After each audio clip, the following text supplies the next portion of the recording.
Bonjour, nous sommes très heureux, très fiers d'en préparer le futur africain pour éviter les déboires du passé, de parler de la République démocratique du Congo, ce pays continent que vous connaissez très bien, qui est très riche en même temps. Malheureusement, les prédateurs économiques, ces prédateurs peuvent être des prédateurs nationaux, mais ils peuvent être aussi des prédateurs économiques internationaux. Ils veulent faire le même basse sur la République démocratique du Congo. Nous allons en parler de manière pédagogique et de manière calme. D'abord, il faut que la République démocratique du Congo soit soutenue par tous les panafricanistes dignes de ce nom. Il ne faut jamais oublier que c'est le pays de Lumumba, que Lumumba a été sacrifié justement parce qu'il avait compris que son pays était en danger. Aujourd'hui, nous recevons, Laetitia et moi, un présidentiable congolais qui a été candidat à la présidence de la République du Congo, mais en même temps qui est médecin urgentiste, c'est-à-dire un grand humaniste aussi, en la personne du docteur Moupapa Kibali. Docteur, nous sommes contents de vous saluer. Bonjour.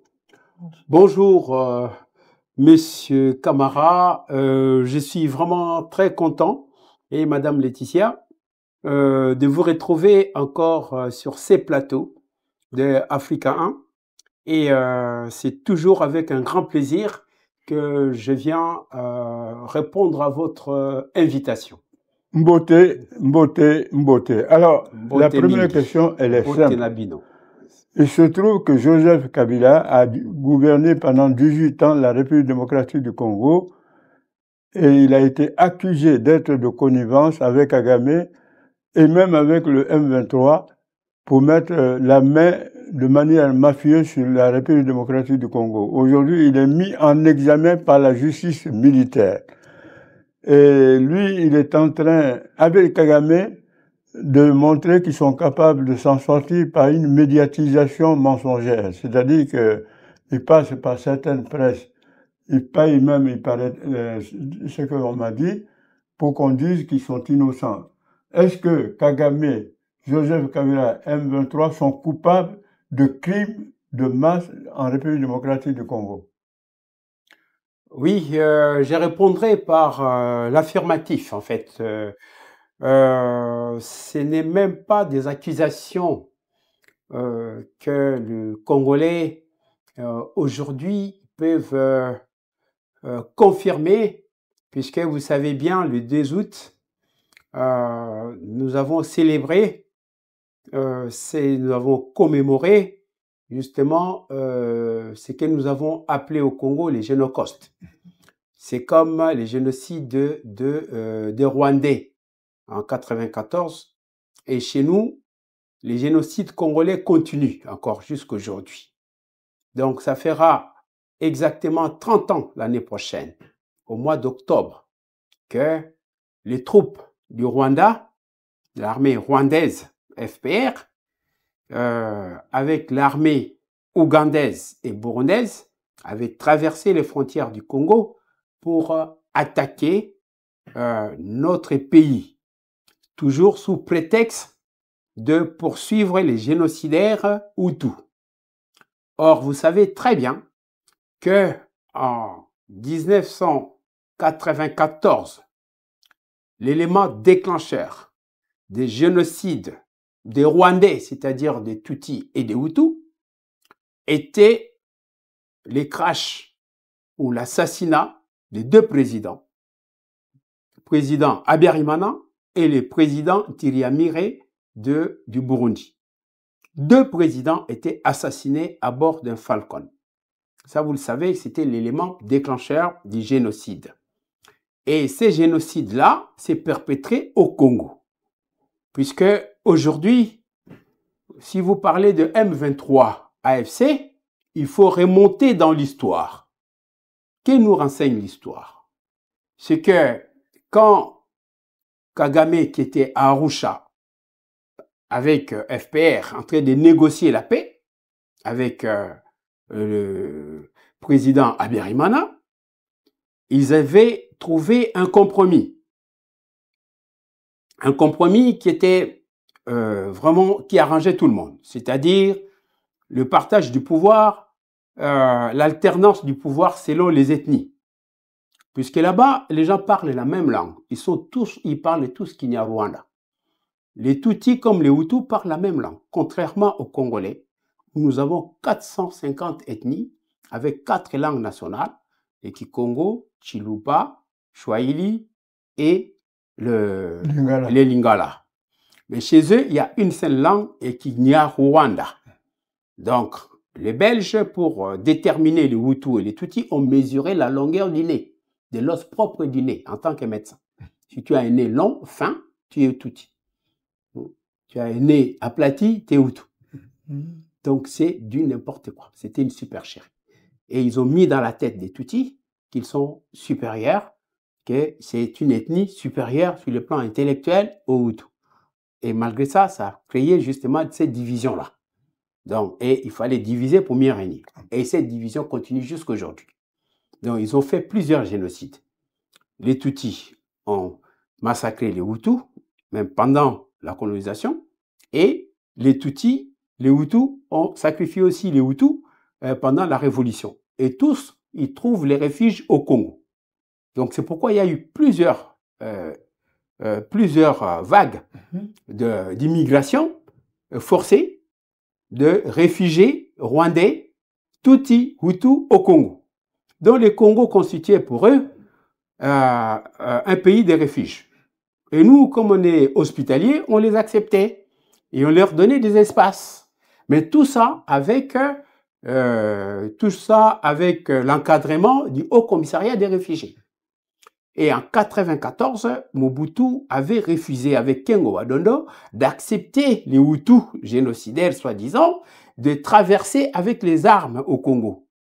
Mais ils ont été forcés par la soi-disant communauté internationale, par le Haut Commissariat des réfugiés, l'ACR. Ils ont dit non, vous ouvrez un corridor, il faut qu'ils passent. Ils sont passés avec les armes. C'est ce qui a constitué le prétexte de Kagame de poursuivre les génocidaires au Congo. Et là, il y a eu un génocide des Hutus, qu'on ne parle pas. Ils étaient dans des camps et ils ont rasé tout ça, ils ont bombardé. Et ils les ont poursuivis. Ils ont traversé la forêt équatoriale, la forêt congolaise, jusqu'en Centrafrique et jusqu'au Congo-Brazzaville et même à Kinshasa, à pied. Et il y a une femme qui a décrit tout ça, cette course-poursuite par les militaires de FPR. Kabila père n'avait pas de soldats. C'est comme Nanga aujourd'hui. Il avait donc il faisait ses incursions pour aller voler de l'or et tout ça, il revenait. Et il habitait en Tanzanie avec ses femmes. Donc, il a été cherché par Museveni pour créer ce qu'on a appelé AFDEL, une alliance donc, avec les Tutsis qui avaient déjà demandé refuge au Congo, qu'on appelait les Banyamulenge. Donc, c'était une vague de Tutsis qui sont venus au Congo et à qui on avait donné des espaces qu'on a appelé la montagne de Mulenge. Et arrivés là-bas, pendant quelques années, ils se sont appelés Banyamulenge.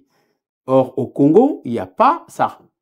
Donc, toutes les ethnies, on n'appelle pas par les noms du site où ils sont. C'est par la langue ou l'ethnie. On vous dit, par exemple, les Bayanzi, les Bambala, les Baluba se retrouvent au centre.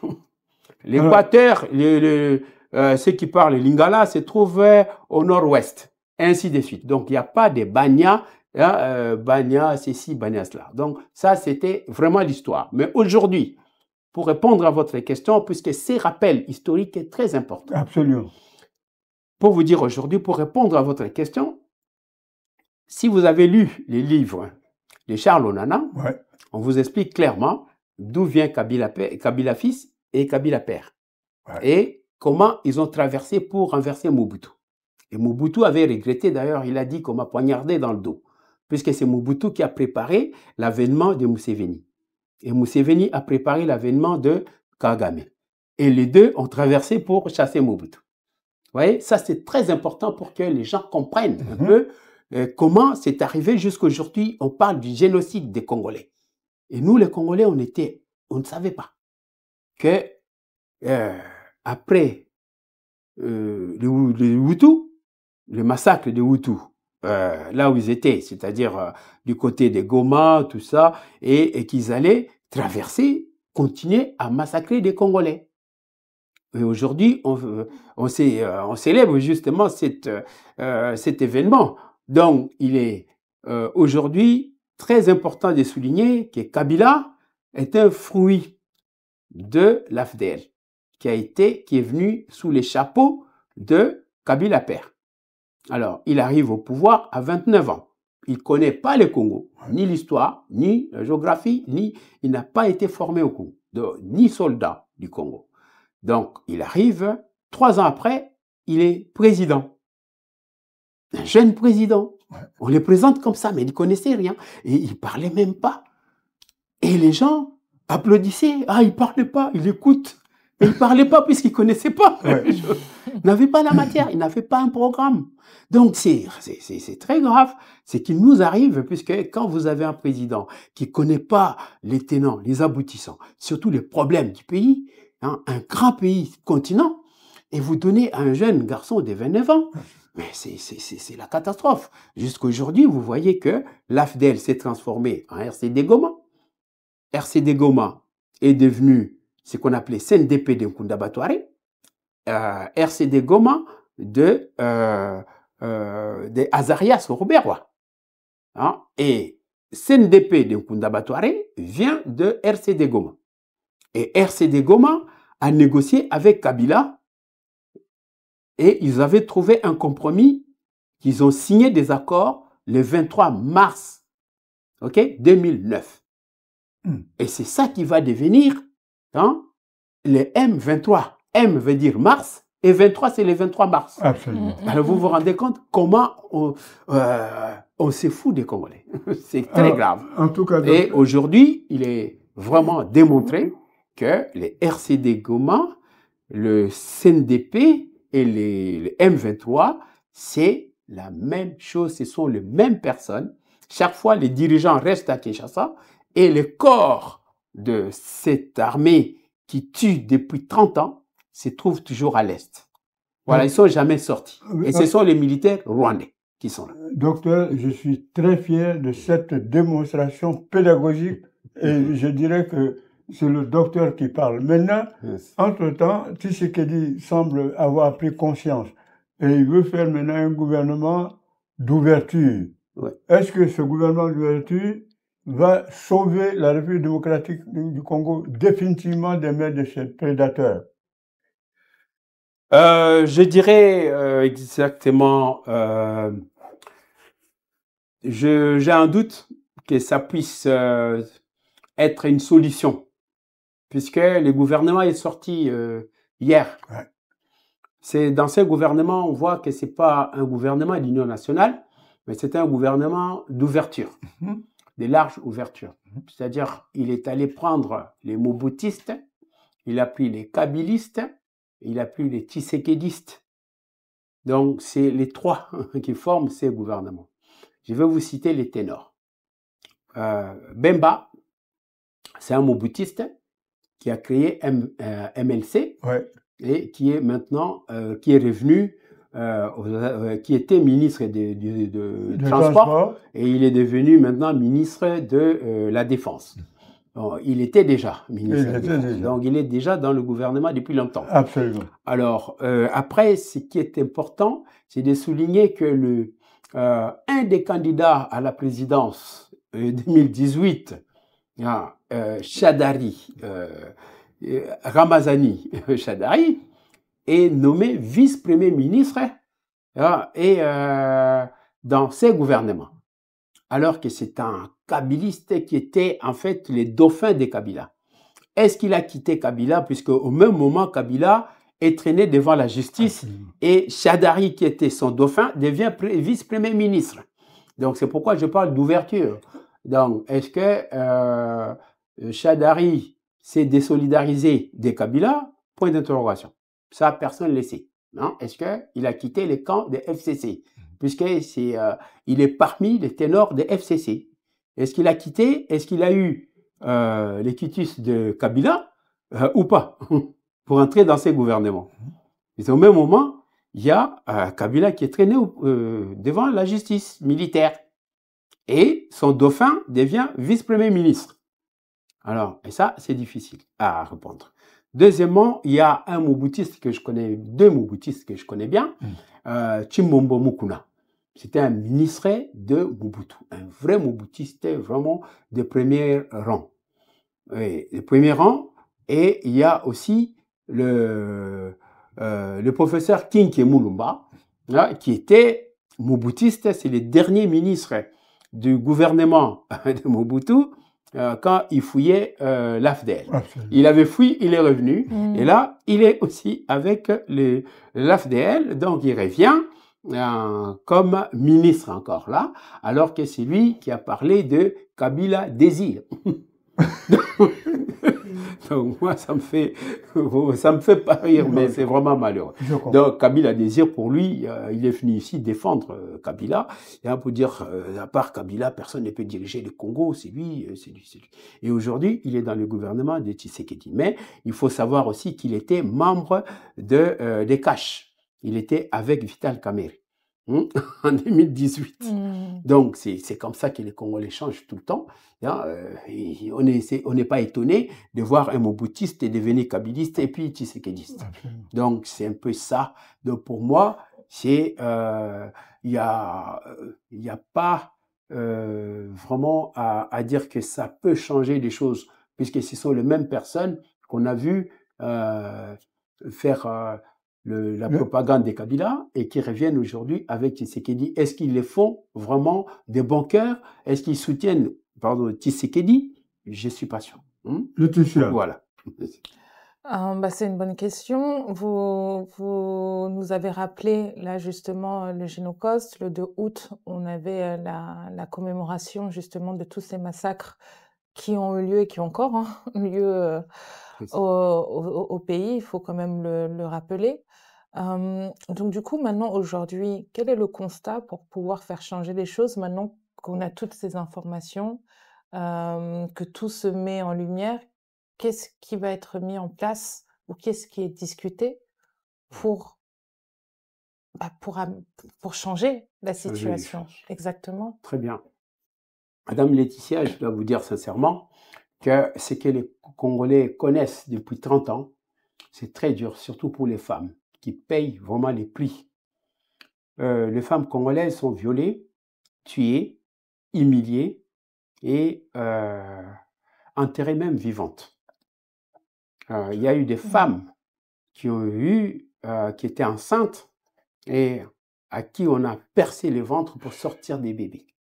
C'est atroce. J'ai des images très atroces. Tu peux pas comprendre qu'un Africain noir comme nous peut faire des choses comme ça à son semblable. Absolument. C'est très grave. Ce qui se passe au Congo est très grave. Ils arrivent dans un village, la nuit, ils entrent, ils égorgent tout le monde, même les bébés. Ou alors, ils laissent les bébés en train de téter les seins de sa mère morte, assassinée. C'est horrible, si vous... Mais cette séquence-là sera étayée puisque les génocides des Congolais, c'est comme les génocides des Arméniens, sera reconnu un jour. Sera reconnu. Et les coupables seront pourchassés, même à 90 ans. Puisque, oui, on a connu. Absolument. Les SS, oui. On a arrêté une secrétaire, elle avait 98 ans. Nous allons poursuivre ça un jour. Je vous dis, c'est très grave. Pourquoi pas maintenant? Pourquoi un jour? Pourquoi pas maintenant? Maintenant, toutes les informations qui ressurgissent. Ouais. Je vous dis maintenant, puisque si on en parle, c'est puisque le gouvernement de Tshisekedi le permet. Ça a été occulté par le gouvernement de Kabila. Puisque Kabila fait partie du problème. Kabila est un génocidaire. Et avant de partir, il a fait signer une loi, comme quoi, et il a fait signer aussi à Tshisekedi, dans l'ère deal, que Kabila ne pouvait pas être poursuivi ni pour des crimes de sang ou des crimes économiques. Ni pour lui, ni son entourage, sa famille ou ses collaborateurs. Et Tshisekedi avait dit, je ne vais pas fouiner dans le passé. Absolument. Donc, ça faisait partie de cet accord, de ces deals. C'est pourquoi aujourd'hui, on parle de génocostes, puisque c'était la société civile congolaise qui a mis ça en lumière. Et Tshisekedi, étant un fils du Congo, a dit oui, je soutiens. Et Voilà. ce contrat est-il aujourd'hui maintenant discutable et est-ce qu'il peut être dissolu Oui. afin que justice puisse être simplement faite, puisqu'aujourd'hui on parle beaucoup beaucoup de crimes contre l'humanité sont remis à l'ordre du jour pour justement faire foi et qu'on atteste à l'échelle mondiale de ces atrocités. Donc, est-ce qu'aujourd'hui, on peut attendre à ce que ce contrat soit dissolu et que justice soit faite, puisque vous avez l'air de nous dire que ça le sera? Oui. Mais est-ce qu'on peut commencer déjà aujourd'hui à... Oui, ça a commencé aujourd'hui. J'ai dit simplement que moi, j'avais félicité la justice militaire congolaise, puisque le doyen avait évoqué ça. Donc, Kabila avait fait signer à Tshisekedi un deal de ne pas le poursuivre pour tout ce qu'il a fait durant son mandat.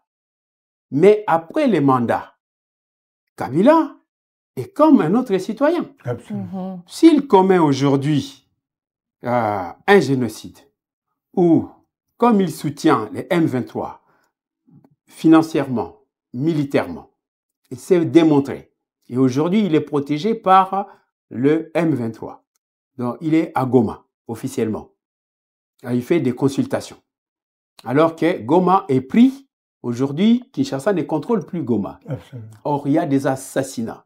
Il y a sommaire, sans jugement. Et on poursuit encore les gens. Ils font de porte à porte. Ils tuent les jeunes gens qui sont accusés de Wazalendo comme des militants d'autodéfense, comme les VDP du Burkina Faso. Donc, c'est ça les Wazalendo. Ce sont des jeunes gens qui ne supportent pas ou qui n'acceptent pas ces génocides et qui sont là, qui vivent dans des tentes et qui souffrent depuis 30 ans. Donc, et aujourd'hui, je dois vous dire que Tshisekedi a peut-être respecté, il a respecté les deals par rapport à l'atteinte ou l'accusation de Kabila des crimes de sang qu'il a commis pendant son régime. Puisque si vous allez à Kinshasa, vous allez trouver il y a des fosses communes partout à Kinshasa. Ils entraient même dans des églises pour tuer des gens. 2015, 2016, 2017, même 2018. Et c'est comme ça qu'il ne s'est pas présenté pour un troisième mandat. Donc, alors qu'il avait fait 3 mandats. Mais les Congolais disent non, il a fait 18 ans à la tête du pays. 18 ans. Ouais, donc, c'est pour vous dire qu'aujourd'hui, il n'est plus intouchable. La preuve, c'est que quand il a traversé les Rubicons, c'est-à-dire la ligne rouge, donc, il est allé du côté de la rébellion qui a fait tuer des gens à Goma. Jusqu'à aujourd'hui, on dit à peu près 20 000 personnes sont mortes, des civils, et même des militaires. Les militaires congolais étaient humiliés. Donc, le commandement militaire avait trahi, il n'y a pas eu guerre. Mais comment effectivement, oui, je vais répondre juste pour vous dire qu'aujourd'hui, il n'est plus intouchable, il est devant la justice militaire. Mais pour des faits qu'il a commis là, il n'y a pas très longtemps. C'est pas avant. Mais nous allons poursuivre un jour les faits avant. Juridiquement parlant, quand on te fait signer un contrat qui stipule, selon les termes que vous venez de dire, qu'on ne peut m'attaquer pour aucun crime ou aucun sang versé durant mon mandat ou ma famille, c'est qu'intuitif. Enfin, on dit sans dire qu'il y a crime. Enfin, je comprends. Il y a un crime. Ça, c'est leur deal à eux. Ça n'engage pas les Congos justement, ou les Congolais. Quand on analyse, si on se place simplement juridiquement parlant et on prend les faits, les consignes, ce genre de contrat-là, c'est qu'il y a quand même historique. Sinon, on ne va pas signer ce type de contrat s'il n'y a pas de fumée sans feu. Et là, je me dis, toutes les sphères qui sont autour, par exemple, même comme la sphère religieuse, on sait qu'elle a un point important aussi dans le pays. Et du coup, qu'est-ce que ces instances-là aussi font? pour pouvoir lever la voix et mettre en lumière que là, il s'agit quand même de vie, des vies humaines. Oui, de bien vie sûr. humaine, il s'agit quand même de sang. Et que là, on est en train de transgresser plusieurs contingences, que ça soit même au niveau religieux par rapport aux principes. Et après, au niveau même, bon, l'Union africaine, on en a quand même déjà beaucoup parlé. Donc, c'est là où mon interrogation, elle s'expose. Que font aussi toutes ces instances qui ont un veto et qui ont quand même un pouvoir de pouvoir dire stop et de se dire que là, même ce contrat-là, il est caduque. C'est comme vous êtes médecin. On sait très bien que tout médecin a le secret professionnel, mais si ce secret professionnel va à l'encontre d'un procès où on sait que la preuve peut vraiment faire changer une donne, surtout quand il y a crime de cette instance, là, le secret professionnel se lève. Donc, bien sûr. Pour ce contrat-là, rien que le fait, selon les dires que vous venez d'expliquer, comment se fait-il qu'il y ait toujours matière à être protégé? Mais c'est ça, justement, c'est pourquoi même aujourd'hui, il y a certains Congolais qui disent que les procès des Kabila, c'est pas les moments, il fallait pas qu'il y ait procès et tout ça, puisque ça va empêcher l'union nationale, ça va empêcher les pourparlers des Doha, les pourparlers ou les signatures de Washington ou de Luanda, le processus de Luanda. Mais tout ça, c'est faux. Kabila, c'est un homme comme les autres. Ici, à Paris, nous avons vu, en France, non, Sarkozy est traîné devant la justice avec plusieurs affaires. Il est jugé tous les jours. Mais Kabila le sera aussi un jour. Il sera jugé pour beaucoup de choses. Beaucoup. Les deals, je vous dis, les deals qu'il a signés avec Tshisekedi, c'était ces deals-là pour lui donner les pouvoirs. Mais aujourd'hui, comme il exagère, et c'est lui qui est le patron de l'AFDL, pardon, de l'AFC, AFC de Nanga, et RCD Goma, comme et M23. Donc, ils ont fait une alliance. Et ils croyaient marcher encore de Goma jusqu'à Kinshasa. C'est ça qu'ils avaient promis. Ils disaient qu'ils allaient fêter le 30 juin à Kinshasa. Mais effectivement, beaucoup de gens commençaient à avoir peur même de parler de ça. Et il y a eu certains journalistes qui font encore jusqu'aujourd'hui l'apologie de ces crimes et qui soutiennent encore Kabila et Nanga pour qu'ils traversent encore, tuer beaucoup de Congolais. Traverser Goma jusqu'à Kinshasa, c'est 2000 km. Et il y aura combien de victimes? Nous sommes déjà plus de 15 millions de morts. Est-ce qu'on va continuer avec ça? Pourquoi il commence là-bas alors que Tshisekedi est à Kinshasa? Pourquoi toujours à l'Est? Pourquoi? Donc c'est la question qu'on se pose. Donc c'est pourquoi les gens savent aujourd'hui qu'ils ont mis la main sur le pillage des ressources. Nous savons très bien que cette guerre-là n'est pas une guerre normale. C'est une guerre de pillage des ressources minières qu'on avait trouvées à l'est du pays. Mais je vous dis que le Congo, il n'y a pas qu'à l'est du pays où il y a des richesses. Les mêmes richesses ont été trouvées encore à l'ouest. Dans les Bas-Congo, les Bandundu, les Maïndombe, c'est plein de richesses. Mais on exploite encore seulement les richesses de l'est. Voilà. Non, mais Kabila est poursuivable. Totalement. Ça, c'est normal.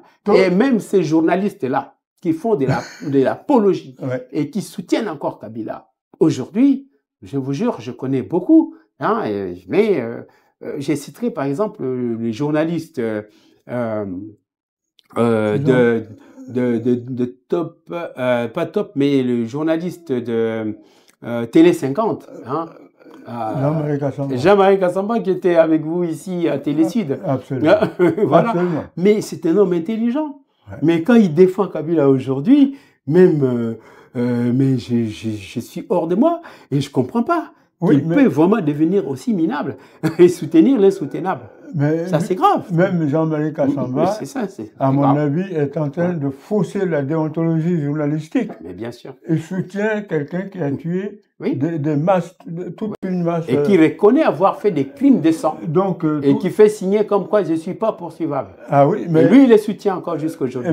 Je crois qu'il risque d'être poursuivi lui aussi au même titre qu'on poursuit actuellement Joseph Kabila. Maintenant, dans tout ça, on a fait une rencontre économique à l'ambassade la semaine dernière. C'était très bien d'ailleurs, puisque ce sont des entrepreneurs congolais qui sont venus et qui ont dit que la paix revient, la sécurité aussi, la possibilité de faire de très bonnes affaires. Donc, ils ont fait venir à l'ambassade de la République démocratique du Congo beaucoup d'entrepreneurs. Est-ce que vous croyez qu'aujourd'hui, on peut de plus en plus attirer les investisseurs étrangers et en même temps encourager les investisseurs locaux, les entrepreneurs locaux qui sont loyaux avec le peuple? Est-ce que c'est possible aujourd'hui et est-ce qu'on peut en parler? Oui, on peut en parler puisque pendant cette guerre des 30 ans, moi j'appelle ça la guerre des 30 ans, les Chinois ont investi les Congos. Pendant la guerre, ils ont signé un accord que moi je dirais de contrat lyonnais, lyonnais avec le pouvoir des Kabila, à raison de 9 milliards.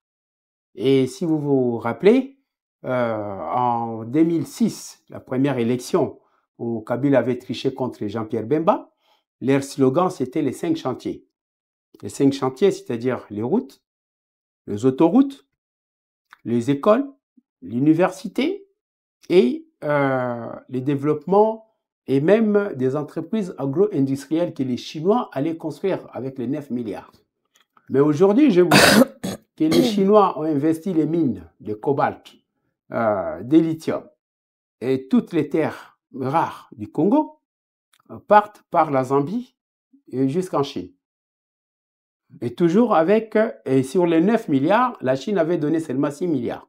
Mais aujourd'hui, il y a des gens qui évaluent déjà la plus-value des Chinois à plus de 500 milliards. Alors qu'ils ont investi seulement 6 milliards. Alors, comment vous pouvez encore vous poser la question de dire que les Congolais ne peuvent pas investir pendant cette période? Et comment? Et même les Indiens sont là. Toutes les banques, vous voyez, des banques étrangères qui se trouvent à Kinshasa, c'est pendant la période des génocides qu'on a cette éclosion des banques. Et comment les Indiens investissent là-bas? Les Chinois, ok, les Pakistanais, les Libanais, et pas les Congolais. Et pourquoi les gens peuvent avoir peur d'aller investir là-bas? Or, il y a des pêcheurs à eau trouble. Ok? Il y a des gens qui profitent de l'eau trouble pour pêcher. Mais ils ont beaucoup de poissons au Congo. Alors, ce qui est bien, c'est que l'Union africaine semble soutenir enfin la République démocratique du Congo dans sa lutte contre à la fois Joseph Kabila et Kagame. Je pense que Tshisekedi a dû faire du bon boulot pour que l'Union africaine condamne Kagame. C'est l'Union africaine qui dit aujourd'hui à Kagame, cesse d'attaquer la République démocratique du Congo. C'est quand même, à mon avis, quelque chose de très bien, non? Oui, mais il y a beaucoup d'hypocrisie dans l'Union africaine. L'Union africaine est divisée en deux. C'est-à-dire, il y a des gens qui sont hypocrites, qui ne veulent pas dire la vérité. Puisque, je vous dis sincèrement, ça fait 30 ans. Oui, oui. Et il faut attendre 30 ans pour condamner tout ça? Ouais. Vous trouvez ça normal? Non. Non. Voilà. Si on condamne aujourd'hui même l'Union européenne, qui a signé même des accords avec le Rwanda pour des minéraux qui se trouvent au Congo, ils sont un peu... ils ont eu honte quand le président Tshisekedi a proposé aux Américains justement de faire un deal de minerais avec la paix. Mais ce qu'il faut vraiment dire, que l'Union européenne aujourd'hui condamne aussi Kagame.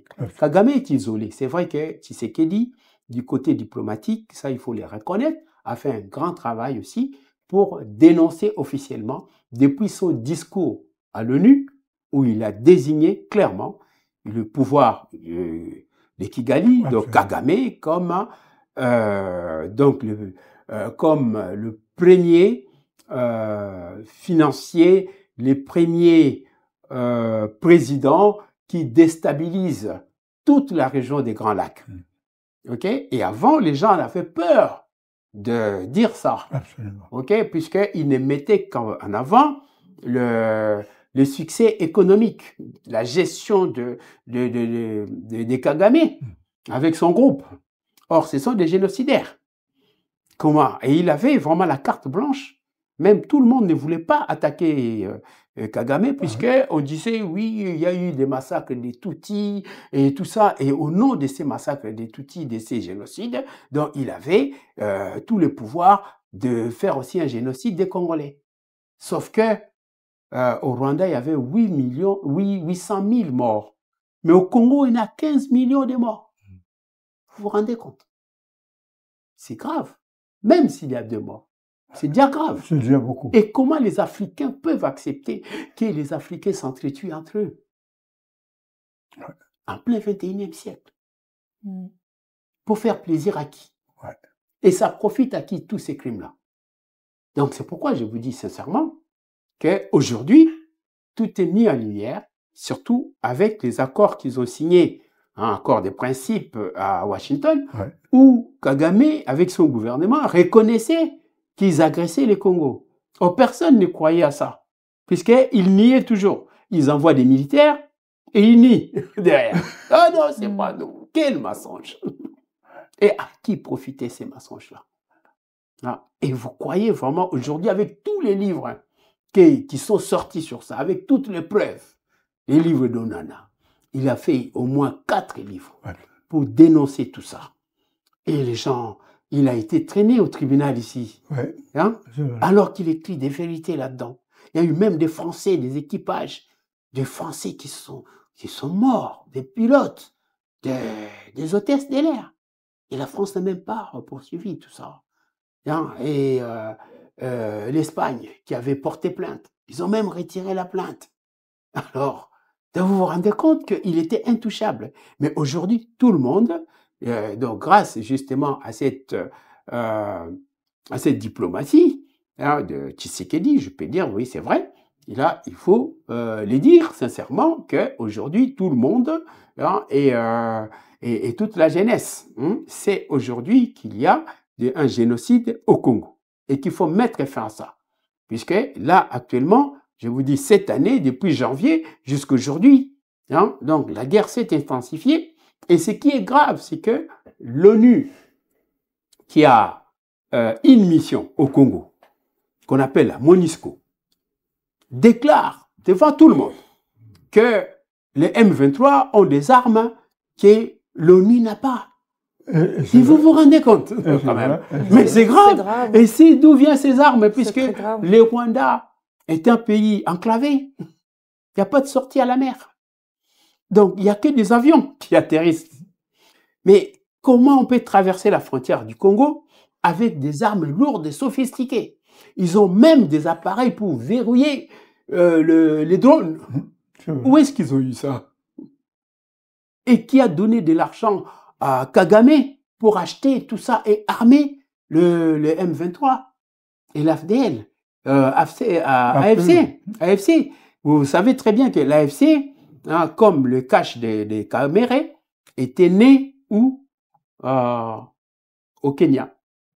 Et comment un pays africain peut accepter ça? Une rébellion qui vient encore tuer les Congolais et qui naît toujours au Kenya. C'est la 2e fois. Alors vous allez dire que c'est le panafricanisme, ça? Non. Alors qu'on est membre de l'AFC, pardon, de l'AEC, de l'Union africaine. Non, même de cette communauté East Africa. Absolument. Donc c'est grave quand même. Pour un pays membre de votre communauté. Absolument. Et vous encouragez de rébellions qui vont tuer des Congolais, des innocents. Mais alors, quand vous parlez de l'Union africaine qui condamne, mais l'EAC, ne condamne pas jusqu'à aujourd'hui. Mais ce qui est bien, c'est qu'entre-temps, les Américains, quand ils ont vu qu'ils peuvent eux-mêmes venir supplanter un peu les Chinois et quelques autres investisseurs de pays puissants, parce que la Chine, quand même, était très bien implantée en République démocratique du Congo, les Américains, maintenant, ils font des yeux doux, au point qu'il y a eu cette réunion, il y a eu des accords qui ont été signés. Est-ce que ce sont des accords qui sont en faveur, cette fois-ci, de la transparence et surtout du développement de la République démocratique du Congo? Oui, c'est une question pertinente, monsieur le doyen. Je vais dire une chose. Vous savez que le Rwanda a toujours été soutenu depuis 1994 par les démocrates américains. Ouais. Alors là, le pouvoir est entre les mains de républicains. Ça, il faut le savoir. Ouais. C'est les républicains qui remettent un peu les choses dans l'ordre. Dans quel sens? Le président Trump n'est pas un politique. C'est un homme d'affaires. Ça, nous le savons très bien. Alors, lui, il voit les affaires derrière, puisque je vous ai dit, pendant les génocides, pendant la guerre des 30 ans, ça a profité aux Chinois. Les Américains sont partis. Or, ils avaient une base à Kamina, les Américains, depuis longtemps, puisqu'il y a de l'uranium là-bas. Ils ont même négligé ça, ils sont partis. Avec Mobutu, Mobutu était, en fait, les chouchous des Américains. Alors, après la chute des murs de Berlin, ils ont lâché Mobutu. Et c'est comme ça qu'il y a eu cette guerre au Congo. Sinon, avant, il n'y en aurait pas. OK? Voilà. Aujourd'hui, Trump est là. Donald Trump, le président Donald Trump, lui, il voit les affaires. Il ne voit pas la politique. Il voit les affaires. Il a dit à Zelensky qu'il avait besoin de quoi? Les terres rares. Or, les terres rares, c'est le monopole, c'est le Congo. Après, il y a la Chine. Mais je vous dis que les sous-sols du Congo représentent 30 000 milliards de dollars. 30 000 milliards. OK? Donc, ça peut éponger même la dette française qui a 3 500 milliards. Combien de fois? 10 fois. Vous voyez? Donc, vous pouvez... en fait, on peut piller les richesses du Congo, mais c'est naturel.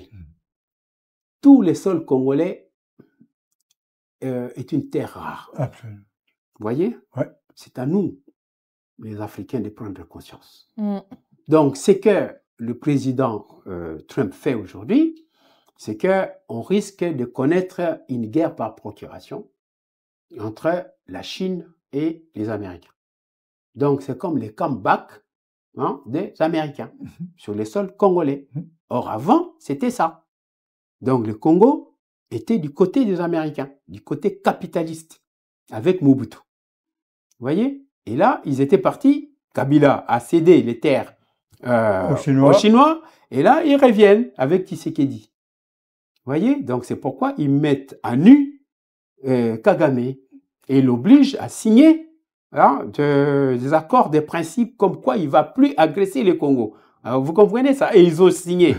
Pour dire qu'ils ont reconnu, malgré leurs mensonges. Donc, ils ont reconnu qu'ils agressaient le Congo. Alors maintenant, est-ce qu'ils vont l'appliquer? Puisque jusqu'aujourd'hui, je vous parle, depuis la signature de ces accords-là, donc moi, le 27, c'était le 27 mai, mais jusqu'aujourd'hui, la partie Est est toujours entre les mains des rebelles. Et Kabila compris, puisqu'il est là-bas.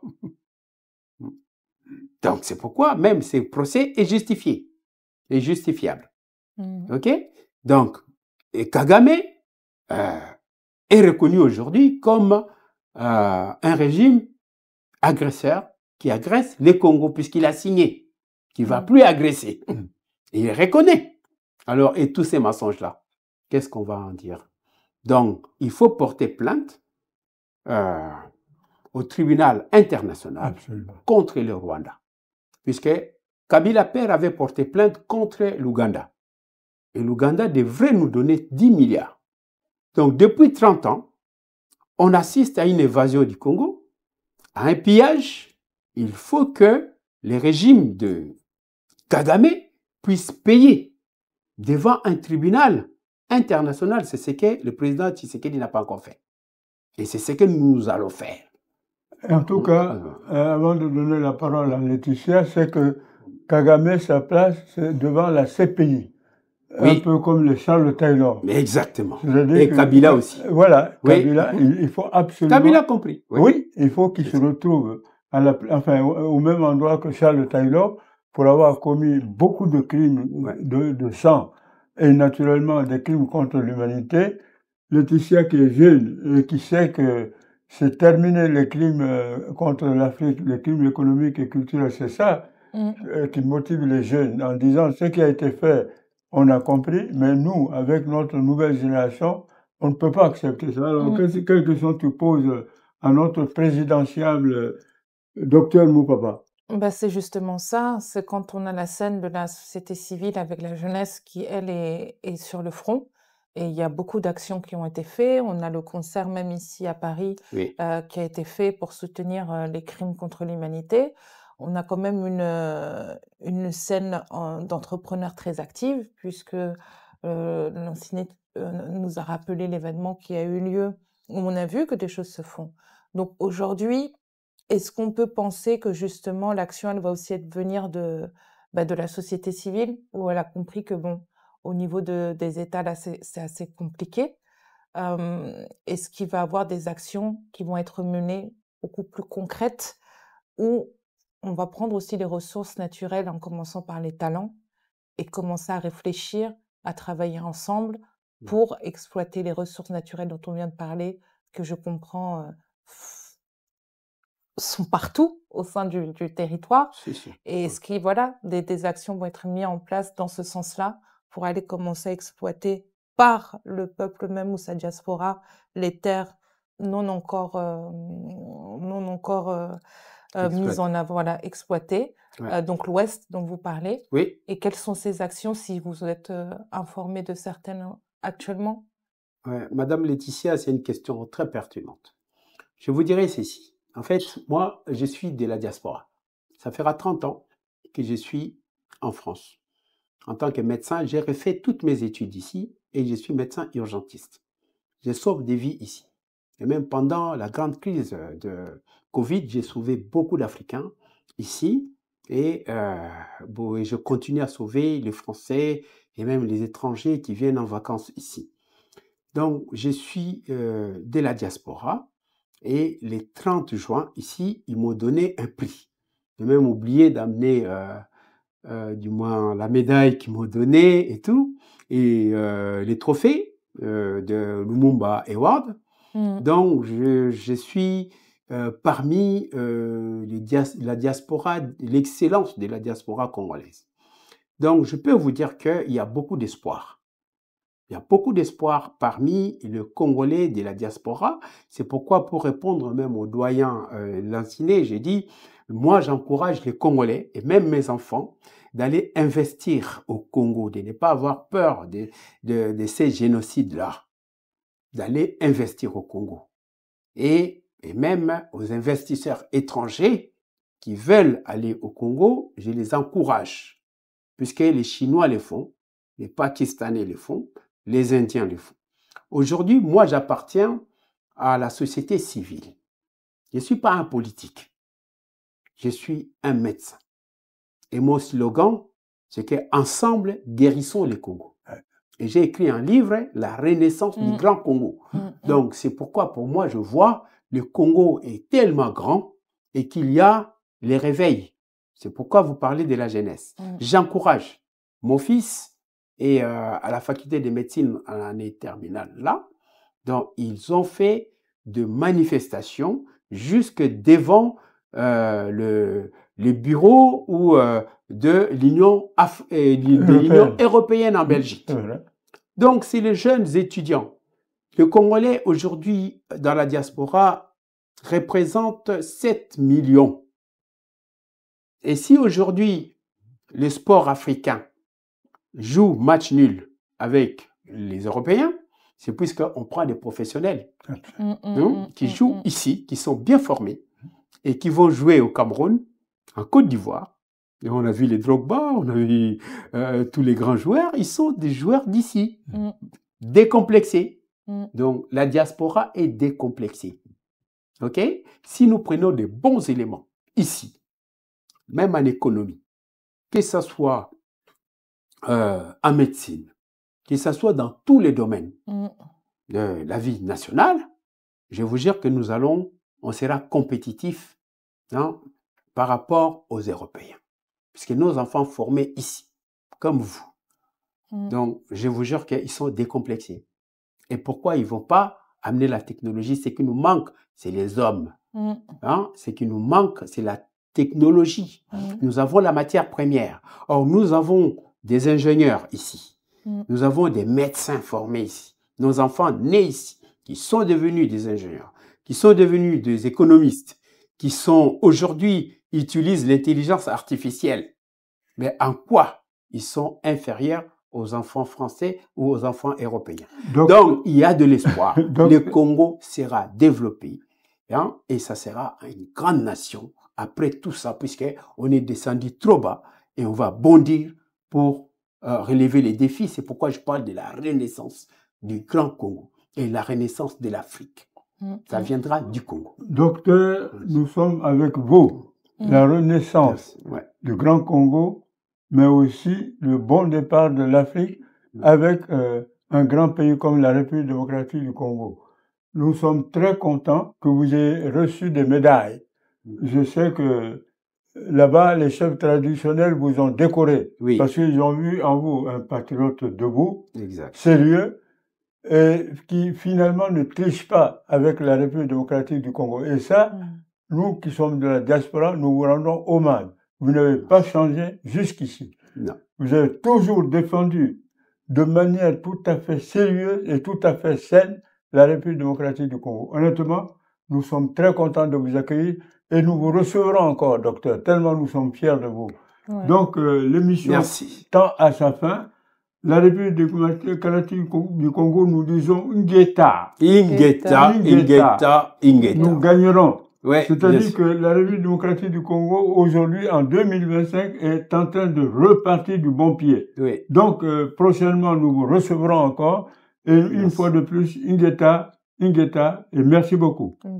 Merci beaucoup, Ingeta. Voilà. Docteur.